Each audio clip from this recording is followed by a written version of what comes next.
Bonjour, train de nuit et train du quotidien, deux priorités qu'avec l'association MUST, le réseau européen en train a décidé de promouvoir par une série de podcasts dont voici le 3e épisode consacré au train de nuit. La demande est forte dans l'ensemble de l'Europe, avec une nouvelle clientèle qui ne veut plus prendre l'avion entre les grandes métropoles, ni la voiture pour rallier les villes moyennes de montagne.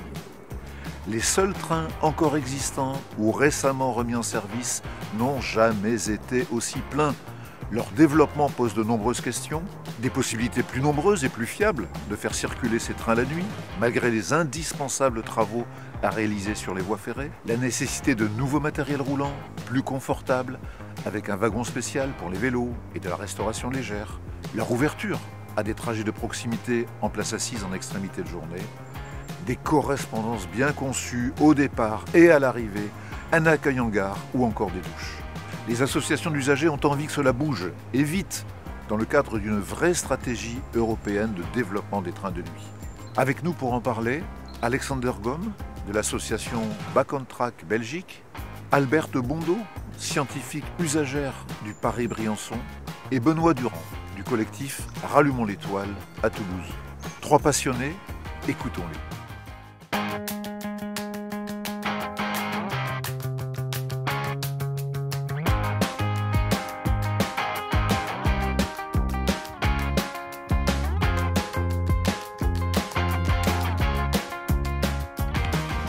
Bonjour, bienvenue pour ce 3e épisode consacré au train et à la problématique du ferroviaire. Nous allons parler maintenant des trains de nuit, comment le train de nuit peut offrir une alternative concurrentielle à l'avion. Et pour en parler, 3 invités. Le premier à côté de moi, Alexander Gomme, bonjour. Enchanté, je suis Alexandre Gomme, je suis conducteur de train à Bruxelles Midi et je suis ici en tant que porte-parole de Back on Track Belgique qui lutte pour le retour du train de nuit. À côté de vous, Alberte Blondeau, bonjour. Bonjour, moi je suis habitante de la vallée de la Drôme, donc j'ai la chance d'être sur la ligne du train de nuit Paris-Briançon, qui lui n'a jamais cessé de fonctionner. Ligne des rescapés. Voilà, un rescapé. Et sinon je suis scientifique, je travaille au CNRS à Aix-en-Provence, entre autres sur la problématique des changements climatiques, donc je suis très intéressée par ce renouveau et ce nouvel intérêt plus marqué des politiques pour le train en général. Et 3e invité, Benoît Durand, bonjour. Benoît Durand, donc de Rallumons l'étoile, une association toulousaine qui défend un RER, mais qui est aussi donc, Toulouse, la 2e ligne qui a été maintenue en France, le Paris-Toulouse, et sa prolongation à la Tour de Carole. Et toute l'Occitanie avait énormément de trains de nuit, vu son éloignement de Paris, et on a perdu beaucoup qui mériteraient de revenir. Alors justement, les trains de nuit ont failli disparaître en France. Les 2 rescapés que, entre guillemets, vous représentez, ce sont donc le Paris-Briançon et le second en 2 tranches au départ de Paris, une vers Rodez-Albi et la deuxième vers Toulouse et la Tour de Carole. Le gouvernement veut les relancer avec un Paris-Nice et un Paris-Lourdes-Tarbes pour commencer. Le train de nuit, ça n'est plus dépassé, Monsieur Durand ? Non, c'est pas dépassé parce qu'on se rend bien compte que le TGV ne peut pas aller partout, que même avec des temps de trajet de 3-4 heures, etc., on ne peut pas arriver le matin tôt dans une ville. Le train de nuit, c'est 1 heure de trajet, une demi-heure pour s'endormir, une demi-heure pour se réveiller. Et on a énormément de territoires qui, comme ça, peuvent accéder aux longues distances sans être obligés de faire des changements et de passer 5 heures, 6 heures dans les trains. Alberte Blondeau, vous êtes une grande utilisatrice, vous, de la ligne vers Briançon ? Oui, je suis une utilisatrice de la ligne vers Briançon et je confirme absolument ce qui a été dit. En train de nuit, vous ne perdez pas de temps puisque vous voyagez pendant que vous dormez. Donc c'est clair et net. Votre temps de trajet n'empiète pas sur votre journée, ou très peu. Jamais 203, Alexander Gomme, vous êtes d'accord avec cet argument ? Je pense que c'est un des arguments en faveur du train de nuit. Absolument, c'est tout à fait ça. Parce qu'en fait, on perd aucun temps utile en voyageant, donc c'est l'intérêt du train de nuit. Absolument. Il permet en fait de couvrir jusqu'à 1500 km juste en une nuit, ce qu'un TGV ne pourrait jamais faire. Alors pourquoi le train de nuit a quasiment disparu ? En France, on n'était pas loin. En Europe, c'était aussi quand même bien compromis. Benoît Durand ? Il y a en France surtout un phénomène TGV, clairement, de report des publics vers les lignes TGV qui s'ouvrent. Nous, ça se voit par exemple sur la ville de Cahors qui maintenant va devoir passer par Montauban pour pour remonter sur Paris, alors qu'elle a une ligne directe par Limoges qui va à Paris. Donc remplir les TGV, c'est la première chose en France. Il y a le deuxième chose, c'est l'outil, c'est qu'on a les rames Corail commencent à être très vieilles, 40, 50 ans, et que plutôt que se dire de relancer des séries et de repenser un peu quels pourraient être les publics pour le train de nuit et quel territoire serait intéressant pour le train de nuit, on a préféré tout miser sur le TGV et voilà, sans réfléchir à l'alternative et les attraits du train de nuit. Alors qu'il y a des utilisateurs, Madame Blondeau, quand vous le prenez, il y a du monde ou... Ah oui, il y a beaucoup de monde, mais même avant de parler de ce train de nuit spécifique, cette désaffectation du train de nuit, ça s'est aussi passé partout. Hein. En Allemagne, la Deutsche Bahn a voulu à un moment supprimer complètement les trains de nuit, et c'est la compagnie autrichienne qui les a repris, et ça a eu un succès énorme. Vraiment, les gens les prennent. Et dans ce train de nuit Paris-Briançon, il y a absolument beaucoup de monde qui le prend. Et maintenant qu'il y a le Paris-Nice, et bien du coup, c'est un seul train jusqu'à Valence, oui. Et ensuite il est séparé en deux, oui. Une tranche sur Briançon, une tranche sur Nice. Oui, ce qui fait que du coup, il y a moins de wagons pour aller à Briançon, quand il y a les deux. Et au moment des vacances de février, et ben, en 2 heures, c'était complet. C'est pas la demande qui manque. C'est pas la demande qui manque, absolument, tout à fait. En France comme en Europe. Oui, tout à fait. Et peut-être qu'au niveau européen, que c'est encore pire. Enfin, je sais pas, mais en Europe, on a presque perdu tout notre train de nuit. En Belgique, pendant une décennie, on n'a rien eu comme train de nuit. Il fallait toujours aller ou bien à Cologne ou à Paris pour prendre un train de nuit, mais avec les inconvénients des ruptures de charge, qu'il fallait changer de train, changer de gare à Paris. La Belgique, c'est peut-être pas le pays idéal pour le train de nuit?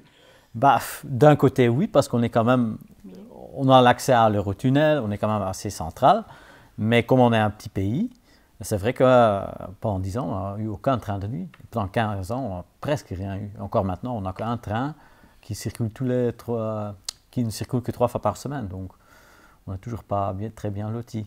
Alors que la France, Benoît Durand, c'est un pays pratiquement idéal pour ça? Idéal, non, il y a des secteurs. Après, je pense qu'il faut vraiment réfléchir à quel type d'offre aussi. Parce qu'il y a plusieurs types d'offres. Il y a de métropole à métropole. Donc Bruxelles, Marseille, des choses comme ça. Là, il y a un vrai intérêt. Et après, il y a des dessertes de territoires qui n'ont quasiment pas d'autres services, qui sont très éloignés des lignes TGV. Et là, voilà, et qui sont aussi souvent des lieux touristiques, et donc avec des flux assez importants sur certaines périodes. Mais c'est quelque chose qui a été opposé au train de nuit, de dire la saisonnalité ou la variabilité dans la semaine. Mais c'est des choses qu'on retrouve sur les autres circulations ferroviaires. Et donc il faut vraiment dire non, il y a des territoires qui ont besoin des trains de nuit.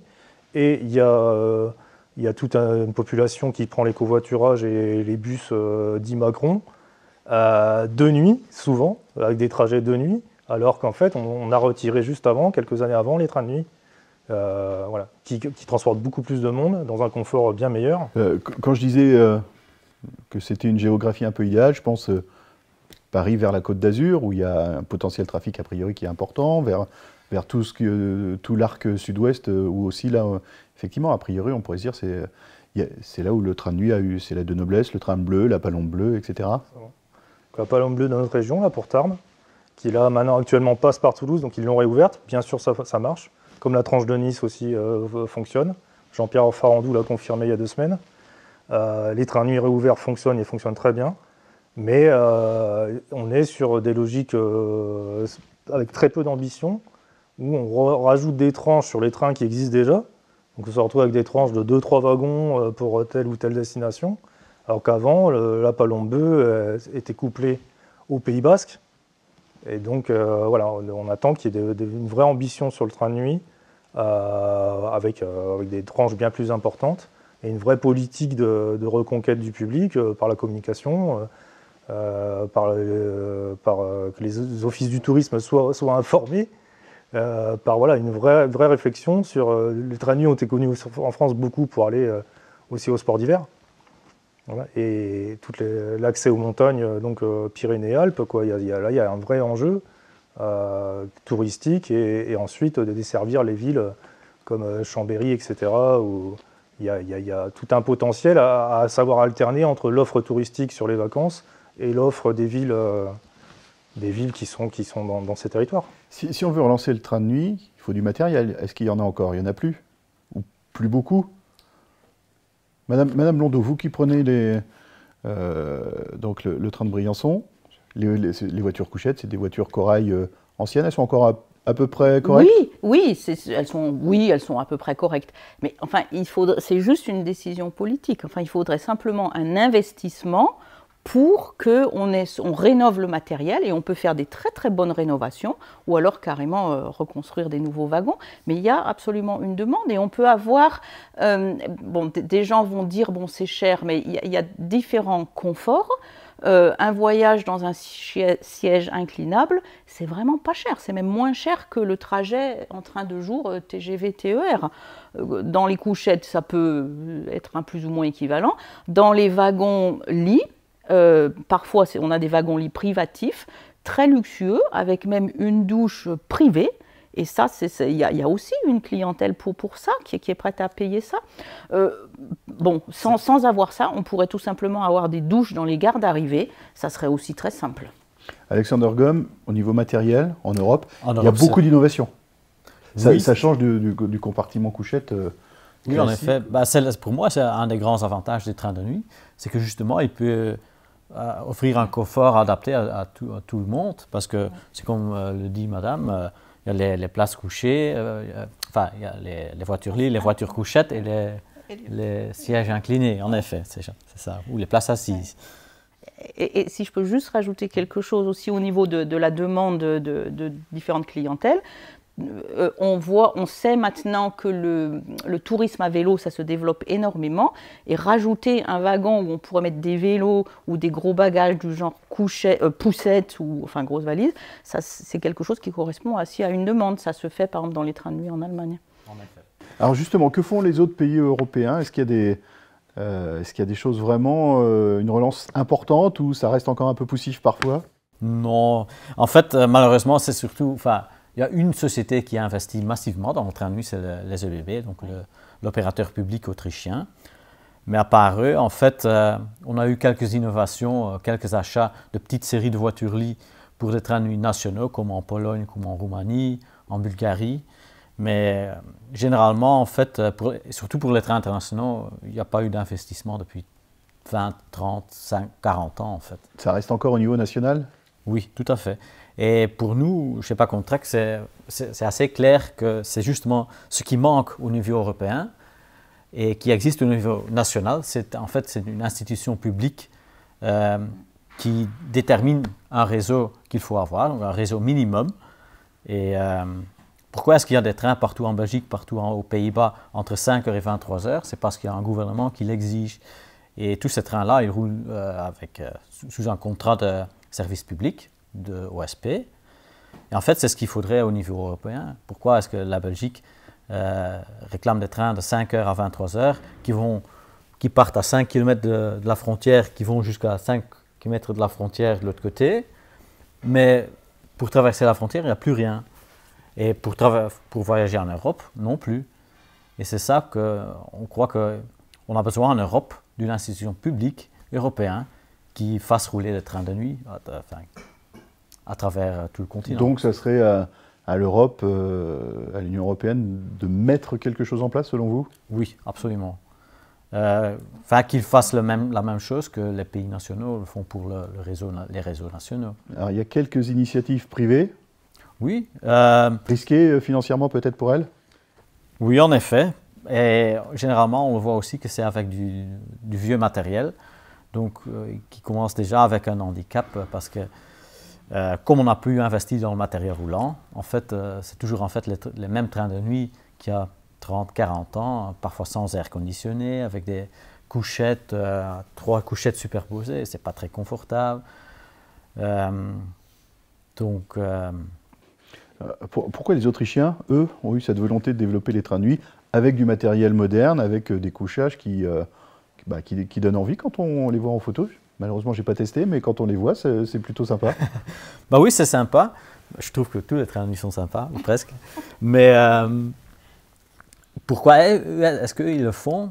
Je ne sais pas. Ils ont un peu l'inconvénient du relief chez eux, donc ne permet pas ou difficilement de construire des lignes à grande vitesse. Donc ils se sont dit, à un certain moment, il y avait eu une société de consultancy qui leur avait conseillé de fermer toutes leurs lignes internationales. Ils ont hésité à un certain moment, ils ont dit bah non, on veut quand même garder parce qu'ils ont quand même vu que la demande était toujours là, que les trains de nuit, même à prix élevé, ils étaient toujours remplis. Et à un certain moment, ils se sont dit ou bien on abandonne ou bien on investit dedans. Et heureusement pour nous, ils ont investi dedans. Benoît Durand, ce n'est pas le cas de la France. C'est pas le cas de la France. Vous sentez un petit peu abandonné, vous qui plaidez pour le train de nuit? Bon, il y a des affichages politiques qui, pour l'instant, n'ont pas eu beaucoup de suite. Clairement, parce qu'on ne peut pas faire une stratégie, comme il vient d'être expliqué, sur une ou deux lignes. Voilà, ici, il faut investir massivement, il faut un parc de matériel roulant, il faut avoir des sillons fiables, ce qui veut dire que le moindre travaux de SNCF Réseau ne doit pas décaler le train de nuit, ne doit pas annuler un train de nuit, etc. Et les chantiers, les gros chantiers se font généralement de nuit. Et les gros chantiers sont généralement de nuit, mais ce qu'il y a, c'est que jusqu'à présent, sur les doubles voies, on en immobilise une et on fait passer les trains sur l'autre avec des installations permanentes ou temporaires de contresens. C'est ce qui se pratiquait jusqu'il y a encore 15 ans, on va dire. Mais maintenant, vu que la SNCF Réseau n'a plus d'argent, elle économise même sur les gens qui vont faire cette sécurité. Et donc, il fait qu'au lieu d'immobiliser une voie, on en immobilise deux. Et donc, le train de nuit saute. Et ça provoque comme ça un manque de fiabilité. Sur l'offre commerciale aussi, les billets ne sont pas mis en vente ou très en retard, etc. Le Paris, la Tour de Carole est fermé au mois de février quand tous les gens veulent aller au ski dans les Pyrénées, quoi. C'est quand même incroyable. Et il y a vraiment un manque d'approche globale sur le sujet et qui fait qu'en fait les trains de nuit sont vraiment la variable d'ajustement. Et donc, bon, vu qu'ils étaient au début prévus pour être totalement annulés et qu'il y a eu un petit retour, la SNCF essaye de s'adapter. Pour l'instant, c'est juste une adaptation. Il n'y a pas un plan global de reconquête du train de nuit. Et de quel territoire on veut, et de où seront les centres de maintenance, qui va opérer ces trains et comment, et quelle offensive commerciale, quelle approche commerciale avec les territoires pour que ça serve aux territoires. Alors qu'en face, on va aborder le sujet qui fâche, il y a une concurrence très forte avec l'avion, qui a des prix d'appel qui sont souvent très bas. Est-ce que le train de nuit peut résister, peut lutter? C'est sûr et certain. Ça a déjà été prouvé souvent que la demande a toujours resté, malgré que les prix sont beaucoup plus hauts que l'avion. Mais pourquoi est-ce que l'avion a de tels prix si bas? En fait, c'est parce qu'ils sont subventionnés. Donc, il y a souvent les régions qui payent les droits d'atterrissage des avions. Entre autres, chez nous en Belgique, Ryanair à Charleroi ne paye pas ses droits d'atterrissage. Ils ne payent pas de taxes sur le kérosène. Ils ne payent pas le TVA sur la vente des billets. Donc, tout ça, c'est du triche. C'est une concurrence déloyale pour vous. Oui, absolument. Tout à fait. Vous parliez tout à l'heure d'un Bruxelles, vous donniez l'exemple d'un Bruxelles-Marseille. Effectivement, l'avion, a priori, est plus, pas forcément concurrentiel, mais va souvent avoir la préférence des usagers. Mais on voit sur le Paris-Marseille, le train à 85-90% de part modale, alors qu'en fait les TGV sont maintenant en 3h30. Donc en fait, il n'y a pas que la question de la vitesse, il y a la question de la fréquence, il y a la question du confort du trajet. Et donc si on a des trains fiables qui font, comme je disais, en plus de nuit, donc c'est une demi-heure pour s'endormir, une demi-heure pour se réveiller. Si à l'accueil on a... Voilà, non mais il y a vraiment... Là on est sur des corridors ferroviaires qui sont solides, où il n'y a pas des travaux tous les 3 semaines, comme certaines lignes du Massif central ou autres. Dans la vallée du Rhône, il y a 6 rails, quoi. Il y a les 2 rails TGV, il y a 4 rails de ligne classique. Une ligne de chaque côté du Rhône, sur chaque rive. Il y a moyen d'avoir des sillons fiables et qui permettent de faire traverser donc, le nord de l'Europe vers le sud. Et après se poser la question est-ouest, qui pour nous l'Occitanie c'est importante, entre l'Italie et Bordeaux, entre Toulouse et par exemple la Bretagne, où avant il y avait des intercités qui ont tous disparu. Mais il y a plusieurs enjeux à voir, mais déjà avoir une ambition sur l'endroit où c'est le plus facile, donc les grands corridors européens, où l'Europe est prête à mettre de l'argent sur la signalisation, sur des choses comme ça. Donc oui, mais pour ça, il faut un affichage politique, il faut une direction politique de l'État vers la SNCF. Et c'est encore dénoncé il y a 1 an ou 2 dans un rapport sénatorial, quoi. Les grands problèmes de la SNCF sont le fait que les autorités politiques ne lui donnent pas de direction. Et là, il y a un sujet très très clair sur le train de nuit pour desservir les territoires qui n'auront jamais de TGV et pour faire des relations qui arrivent le matin et non pas à 11 h du matin dans les grandes métropoles. Albert Blondeau, vous, entre guillemets, la concurrence de l'avion, le Paris-Briançon, il n'est pas concerné, c'est peut-être ce qu'il a sauvé d'ailleurs. Oui, c'est ce qu'il a sauvé. C'était comme la Tour de Carole, finalement. En fait, c'était les 2 seules lignes où c'était vraiment trop compliqué d'utiliser un TGV et ensuite un TER, donc on a gardé ces trains. Est-ce que les usagers d'aujourd'hui pourraient avoir le réflexe train de nuit, s'il y en a, ou alors maintenant beaucoup de gens ont pris ce réflexe avion? Oh non, beaucoup pourraient avoir le réflexe train de nuit. Bon, pour commencer, malgré tout, l'enjeu environnemental, climat, il est de plus en plus présent. Enfin, il y a des gens qui avant, ça ne les touchait pas, maintenant ça les touche un peu, pas tout le monde bien entendu, et les coûts sont là, mais encore une fois, c'est uniquement politique. Pourquoi, comme l'a dit mon voisin, pourquoi on favorise tellement fiscalement avec des subventions l'avion et pas le train? Bon voilà, si on décide d'aider plus le train, ça ira mieux, ça c'est clair. Ça peut répondre aux attentes des usagers? Ah mais oui, absolument, oui, oui. Alexander Gomme, oui, vous pensez qu'il y a une demande qui peut être forte? Sûr et certain. C'est approuvé à chaque fois. Parce que, par exemple, quand la DB, la Deutsche Bahn, a abandonné ses lignes traversant l'Allemagne, la ÖBB en a repris à peu près la moitié. Donc les chemins de fer autrichiens? Oui, les chemins de fer autrichiens. Et ben, ils ont dit dès le début que, en fait, ça couvrait les coûts. Et les trains sont bondés, ils sont pleins tous les jours. C'est le même pour le Bruxelles-Vienne. Quand on veut une place en voiture-lit, il faut réserver des mois à l'avance, sinon il n'y a plus de place. Même les wagons-lits chers. Et je crois que quand le train Bruxelles-Vienne a été relancé, même avant le premier départ, ils avaient déjà vendu plus que la moitié des billets juste pour les 6 mois à venir. Donc ça prouve bien. Et ça, c'est sans que les gens n'avaient vu un train de nuit en Belgique depuis 10 ans. Oui, puis il y a le côté quand même un peu romantique, un peu si on est en famille, on est là. Malgré tout, on oublie que quand on prend l'avion, il va falloir aller à l'aéroport. Il y a tout ce moment d'enregistrement, d'embarquement, qui est des fois stressant avec tous ces trucs de sécurité. C'est aussi du temps perdu où on ne peut rien faire. En effet. Albert Blondeau, il y a une petite chose qui vous chiffonne quand même sur le Paris-Briançon. Oui. Allez, dites-nous tout. Alors, ce qui me chiffonne, c'est qu'on ne peut pas utiliser, enfin nous n'avons pas le droit, nous n'avons plus le droit d'utiliser le train de nuit en cabotage. Alors, utiliser le train de nuit en cabotage, ça veut dire qu'on l'utilise juste pour quelques heures, soit tard le soir ou alors tôt le matin, mais on ne dort pas dedans, c'est-à-dire on le prend comme s'il y avait un TER qui roulait sur une partie du trajet, enfin c'est forcément aux extrémités, et ça, par exemple dans les Alpes, ça peut intéresser les gens qui vont vouloir aller en montagne tôt ou qui vont revenir de la montagne tôt, et puis ça va intéresser surtout les gens qui travaillent, encore une fois, tôt le matin ou tard le soir, parce que les horaires du train de nuit vont être complémentaires aux horaires du TER qui sont malheureusement chez nous plutôt misérables. On a très peu de TER. J'ai oublié de le dire en me présentant, mais je fais aussi partie des associations qui défendent les petites lignes, entre autres le collectif de l'Étoile ferroviaire de Vienne, et on se bat vraiment pour que les dessertes de ces TER fonctionnent mieux, voilà. Et on se bat pour pouvoir utiliser ces trains de nuit en cabotage. Ça se fait dans les autres pays. Ça se faisait avant sur cette ligne-là, il y a encore 6 ou 7 ans. On pouvait monter dans le train de nuit qui arrivait de Paris. Il s'arrête à plein d'endroits, il s'arrête à Gap. On pouvait monter à Gap pour aller à Briançon au petit matin. Maintenant, nous n'avons plus le droit. C'est vraiment étrange que ça ne se fait plus parce que justement, les chemins de fer autrichiens en font juste une raison d'existence de ces trains. Parce qu'ils disent qu'il y en a beaucoup qui enfin, pour certaines villes, c'est le dernier départ le soir. C'est le dernier départ le soir, c'est le premier départ le matin.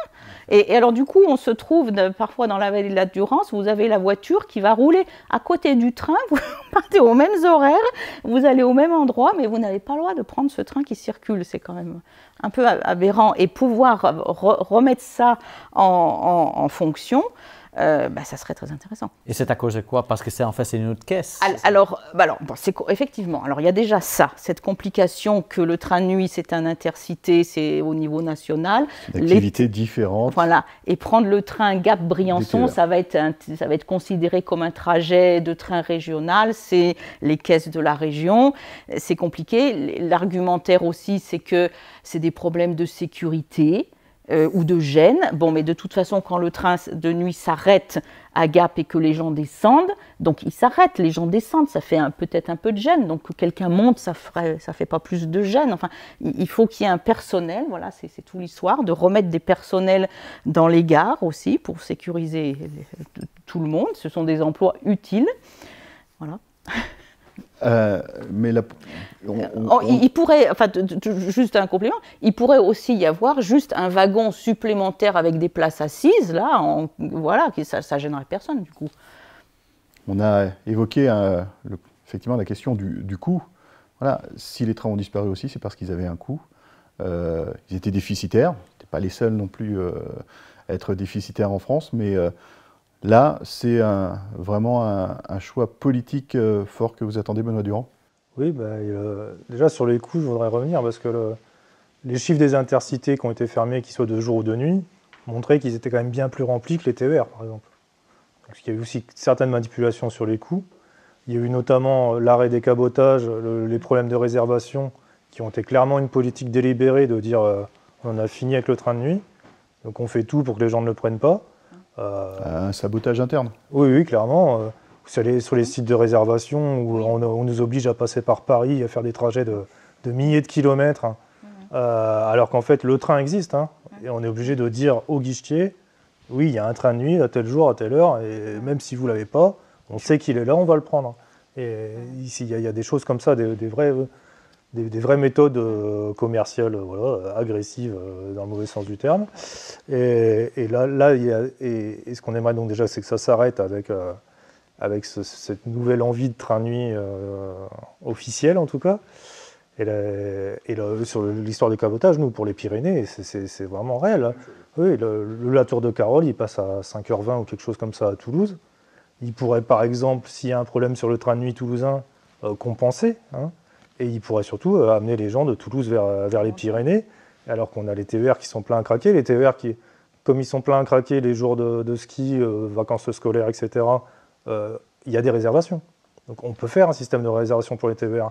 Entre la région Occitanie et les intercités, il y a des conventions aussi pour pouvoir prendre avec un abonnement TER certains intercités. Donc conventionner entre les régions et l'État, donc avec la SNCF comme opérateur, ils savent faire, donc on peut très bien le faire pour les trains de nuit. Ça, c'est ce serait déjà une première vraie avancée, une vraie volonté, enfin un premier signe qu'il y a une volonté. Et après, donc il y a la question de se mettre autour de la table pour réfléchir aux offres, regarder les potentiels réels, ne pas s'arrêter au premier détail. Oui, mais alors les mardis de tel mois, il n'y a personne. Oui, d'accord, mais si on regarde au global, voilà.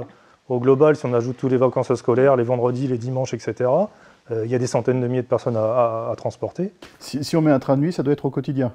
Oui, moi je pense, oui.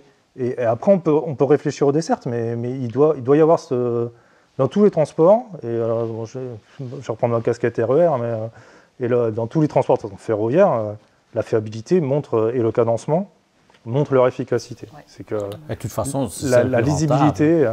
La lisibilité, la fiabilité entraînent et la rentabilité aussi.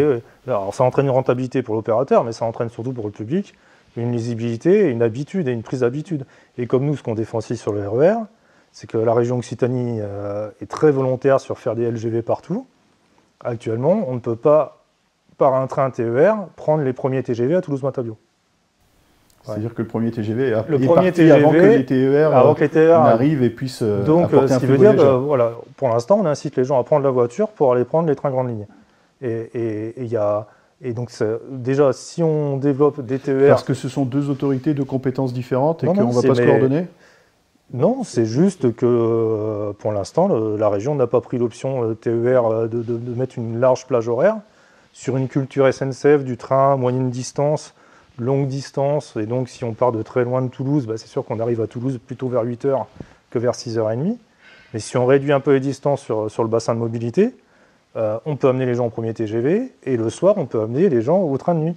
Actuellement, pareil, il n'y a aucun train pour arriver sur les trains de nuit de 22h30. À 9h, il n'y a plus personne à Matabio. Voilà. Cette petite gare minuscule française qui s'appelle Toulouse-Matabio. Voilà. Et à 9h, vous n'avez plus personne. Donc il y a un vrai souci là-dessus de penser l'offre ferroviaire en global. Et que c'est sûr que quelqu'un qui commence ses parcours en train, il va plus naturellement faire des correspondances en train. Et donc si les gens ont l'habitude tous les jours d'aller à Toulouse-Matabio pour aller travailler, ils penseront plus facilement que se dire mon RER m'amène à Matabio, tiens, je pourrais prendre un train de nuit. Ou tiens, je pourrais prendre un TGV à 5h du matin. Donc là, ils vont plutôt à Blagnac, à l'aéroport. Là, ils vont à Toulouse-Blagnac et ils prennent l'avion. Ouais. Parce que la fréquence des avions pour Orly est bien plus importante que la fréquence des trains. Et un autre phénomène qui est très important pour le train de nuit et qu'on voit aussi dans les trains de jour, c'est la fragmentation de l'offre. C'est que la création de Ouigo, la séparation des intercités et des services librement organisés, donc les TGV, toute cette fragmentation de l'offre fait qu'il est très compliqué de passer d'un train à l'autre, et souvent très très cher. Donc il y a toute une politique de dire oui, mais regardez, on fait des petits prix. Sauf que si le petit prix, on doit le changer parce qu'on a un changement d'horaire, il devient immédiatement un énorme prix. Et donc il n'y a pas envie de se faire coincer comme ça plusieurs fois sur des billets de train qui sont à 30 € et au final on les paye 100, 130, 150. C'est une maladie européenne, ce n'est pas qu'en France, parce que, comme par exemple quand on doit aller de Bruxelles à Lisbonne en train, déjà maintenant il n'y a plus de train, mais avant il fallait un ticket Thalys pour aller à Paris, un ticket TGV pour aller à Hendaye, et puis un ticket de train de nuit. Sauf que s'il y a un qui saute quelque part, même si pas votre propre faute, mais dès qu'il y en a un qui saute, par exemple le TGV, vous perdez le voyage et vous perdez l'argent. Donc, qui est-ce qui va prendre encore le train de Bruxelles à Lisbonne? Plus personne. Parce que c'est quand même vachement risqué. Hein. Mais même entre TER et TGV, d'ailleurs, on a ce problème. Hein. Si le TER est en retard et me fait louper le TGV, le TGV, lui, il était à l'heure. Hein, donc, et je me souviens j'ai pas de remboursement. Et pourtant, avant, ça marchait très bien. Parce que quand j'étais petit, il n'y a pas si longtemps que ça, il y a 20 ans, qu'on allait au guichet de notre ville de province, acheter un ticket Gand-Budapest, ça prenait 2 minutes, tu avais le ticket comme ça, et il était valable 1 ou 2 mois. Vous preniez n'importe quel train, et si quelque part une correspondance qui sautait, vous preniez le prochain sans moi, il n'y a personne qui vous disait rien. Et ce qui est resté en Suisse. Hein. En Suisse, n'importe quel train entre Genève et Lausanne, qui soit marqué intercité, qui soit marqué interrégional, qui soit marqué RER, n'importe quel train, avec le ticket, on le prend. Et il peut y avoir X opérateurs. On peut traverser toute la Suisse avec 10 opérateurs différents. C'est un seul ticket. Et Clément Beaune a annoncé qu'il voulait, dans les 2 ans, avoir un ticket unique sur toute la France. Donc on va voir quelle est la traduction derrière. Mais voilà, Est-ce que le train de nuit, c'est pas une utopie? Oh non. C'est une question un peu provocatrice Oui. Pour vous qui êtes les défenseurs du train de nuit. Mais non, parce que justement, il me semble, on est passé par, en France en tout cas, et même en Europe, puisque en Allemagne, la Deutsche Bahn avait décidé de tout fermer, on est passé par un bas, là, et maintenant, quand même, on remonte, malgré tout, même si c'est vraiment tout petit, et s'il y a plus d'annonces officielles que de vraiment mise en place des moyens nécessaires, quand même, il y en a un petit peu plus qu'il y a 2-3 ans, et au moins... Pardon ? Vous êtes plus optimiste que moi. J'essaye. Mais parce que maintenant, bientôt, on a le nouveau train European Sleeper entre Bruxelles et Berlin, qui va être prolongé normalement l'année prochaine à Prague. Et on est super contents, mais on sait que c'est des voitures qui sont plutôt anciennes. Et en fait, c'est des voitures qui circulaient déjà avant. En fait, donc c'est un train de nuit dont on parle beaucoup, un nouveau train de nuit, mais il a cannibalisé un autre. Donc en fait, au niveau net, au niveau européen, ça reste toujours la même chose. Et avant qu'on puisse avoir de nouveaux trains de nuit, il faut d'abord construire des voitures. Et pour l'instant, il n'y a que les Autrichiens qui en ont commandé, qui entreront en service d'ici fin de l'année, normalement. Alors moi, je vais être plus positif. Le fait qu'il y ait l'exemple au bébé, voilà, c'est quand même, ça impose. C'est parce que ça détruit beaucoup. Ça détruit beaucoup de discours qu'il y a eu sur le train de nuit, que c'était dépassé, que les gens n'en voulaient pas, etc. Donc là, il y a quand même une bascule dans le discours. Donc comme toujours, il va falloir un peu des associations qui viennent montrer que techniquement, entre les discours et les actes, il y a quelques soucis techniques à régler et à poser. C'est pas qu'ils sont complexes, c'est qu'il faut les poser, il faut déterminer qui va les résoudre. Bon, la grande question en France, c'est que vu qu'on tout à coup on se réveille sur la rénovation du réseau, il va y avoir énormément de lignes qui vont être en rénovation pour les 15 ans qui arrivent. Voilà, nous on a le problème sur la transversale sud, hein, le Bordeaux-Marseille, où malgré les trains qui sont pleins, pour l'instant on n'arrive pas à remettre des trains. Il y a une question de modernisation, notamment de la banalisation des voies, ce que j'expliquais, que dès qu'on travaille sur une voie, qu'on puisse utiliser l'autre dans les deux sens. Voilà, c'est toutes des choses qui sont pour l'instant pas posées et que voilà, la SNCF doit le poser, doit le chiffrer, et le plan à 100 milliards doit dire qui va mettre l'argent sur ces évolutions techniques. Mais en tout cas, on sait grâce aux OBB que voilà, si l'offre est cohérente, il y aura le public et ce sera des services qui seront peut-être pas complètement rentables, mais qui seront pas loin de la rentabilité. Et donc on a les trains de desserte, les trains d'équilibre du territoire, système de financement qui est clair et qui peut être prolongé sur les trains de nuit, bien sûr. Le train de nuit aura toujours des inconvénients par rapport au coût, parce qu'il y a quand même moins de voyageurs qu'on peut mettre dans une voiture lit ou une voiture couchette par rapport à un TGV. Et en plus, il y a plus de personnel aussi, payer des heures de nuit, en effet. Mais ils ne pourront plus prétendre dans le futur qu'il n'y a pas la demande. C'est ce qu'ils ont prétendu pendant les 30 dernières années. Donc l'avion n'a pas gagné définitivement la partie? Non. Et surtout pas si dans le futur les prix du carburant, le kérosène vont encore augmenter.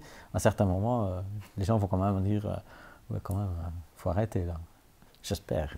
Est-ce que l'un de vous connaît les chiffres de l'investissement français par personne dans le rail par rapport à d'autres pays? C'est très bas, je sais. Oui, c'est très bas. Très oui. bas. Et alors ça existe, mais je ne les ai plus en tête. C'est 43 euros en France, 420 euros en Suisse. Oui, mais moi, la Suisse est par riche. habitant. Mais en Allemagne, c'est 125. Oui, voilà, c'est ça. Donc en Allemagne, c'est déjà 3 fois plus qu'en France. Donc il y a un manque d'investissement clair.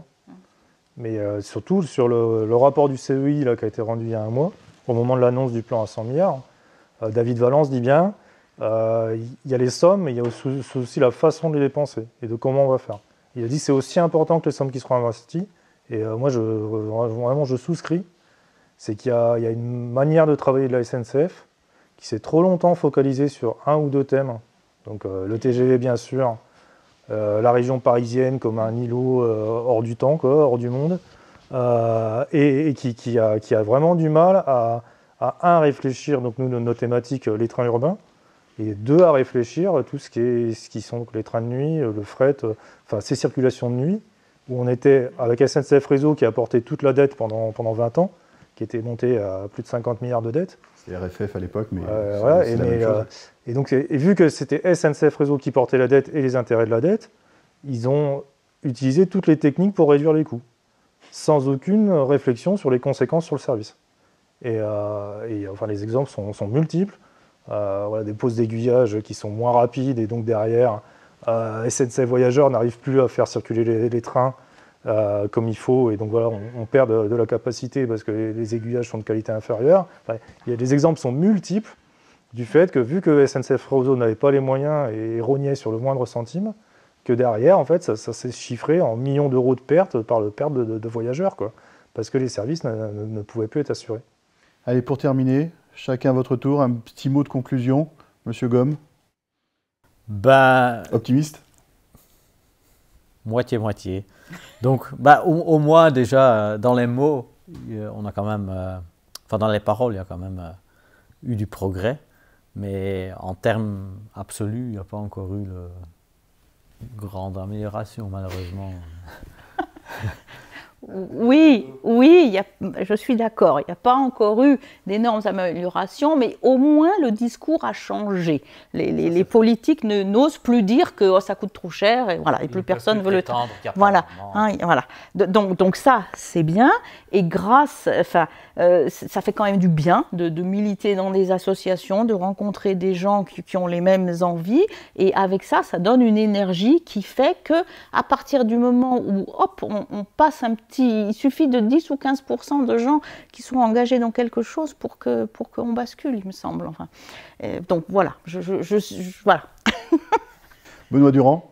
Ouais, moi aussi, je pense qu'on est en plus assez lié à la question du fret, parce que ce sont les mêmes sillons de nuit, et donc on peut y avoir aussi, que ce soit sur l'état du réseau, sur la fourniture de sillons par SNCF Réseau, leur fiabilité et tout, il y a un vrai travail qu'on pourrait faire avec les opérateurs de fret qui en France se sont réunis sous le terme 4F, et de dire que voilà, là, les deux ont les mêmes intérêts communs sur les questions techniques pour vraiment que les sillons de nuit soient fiables, et de définir quels sont les parcours alternatifs, de définir tout ça. Et donc voilà, si les annonces, à chaque fois qu'on dit qu'on double le fret, en général des fois on le divise par 2 10 ans plus tard, mais voilà, il y a un moment ça commence à se voir. Et donc là, s'il y a toujours l'intérêt de doubler les voyageurs en 2030 et de doubler le fret en 2030, qui sont toujours les annonces officielles du gouvernement, on sait très bien que ce n'est pas possible, mais en tout cas, il va falloir qu'un minimum d'actes suivent. Et je pense qu'il y a, voilà, sur les sillons de nuit et les parcours alternatifs, etc., il y a un vrai travail qui j'espère, va être mené, quoi. Merci à vous trois d'avoir partagé votre passion des trains de nuit. Et bon retour, pas forcément en train de nuit parce qu'il n'y en aura pas, mais bon retour, bon voyage. Merci.